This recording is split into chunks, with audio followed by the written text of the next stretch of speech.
இன்னைக்கு நம்ம பார்க்க போறது கிருஷ்ண அவதார வரலாறு. வசுதேவர் மற்றும் தேவகிக்கு பிறக்க போகும் 8வது குழந்தை கம்சனை அழிப்பாங்க அப்படின்ட்டு அசரீரி கம்சன் கிட்ட சொல்லுது. இதை கேட்டு கம்சன் ஆடி போகிறாரு.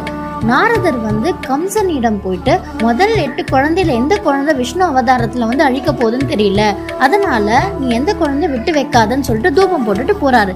இதை கேட்ட கம்சன் வசுதேவர் மற்றும் தேவகிய பாதாள சிறையில அடைச்சு வைக்கிறாங்க. மாயா என்னும் பெண் சக்தியை வரவழைத்து பூலோகத்துல இருக்க மதுராபுரி சிறையில தேவகி வசுதேவருக்கும் வைக்கிறாங்க.